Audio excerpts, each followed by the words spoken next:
book notes on a 2003 autobiography, Living History of Hillary Rodham Clinton.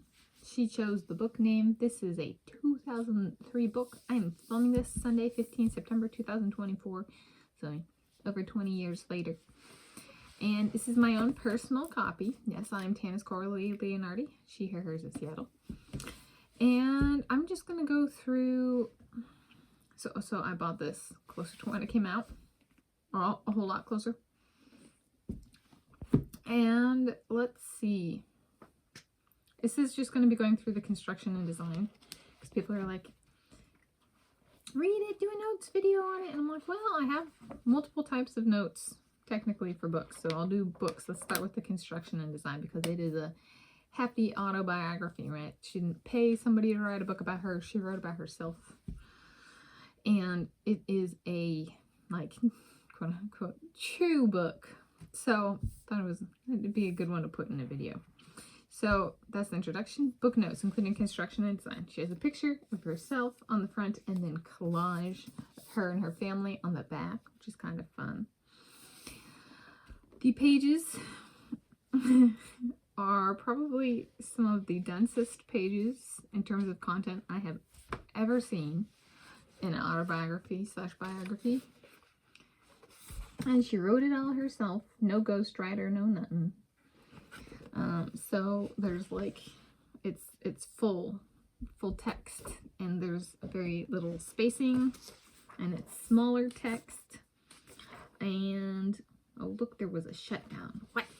That lockdown was predicted by a living history book. The living history book. Alright, so at the tops of the pages, we got page numbers. We got Hillary Rodham Clinton, the author's name. And then I think these are the chapter names at the top as well. There are multiple sections. So there's two, multiple in this case being two, sections with photographs. Both of the sections with photographs. So it's, here's one section is about that far into the book. And then the second section is about that far into the book.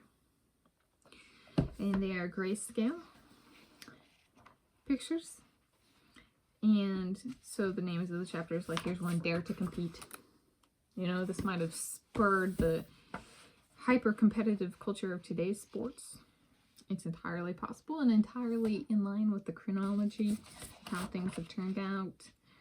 It's got an index with teeny tiny little font.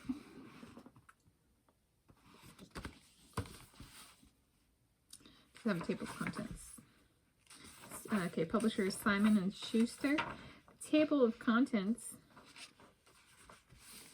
She does not actually number the chapters, which is kind of cool. It's just the theme of the chapter. Some people might feel insecure. And she's like, oh, no. I know what I'm doing. Less is more. Yeah, and then there's the rest of it. There's an author's note.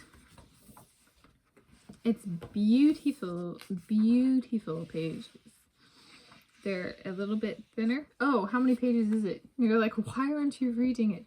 Yes, well, it's not necessarily the page count. It's that it's so much.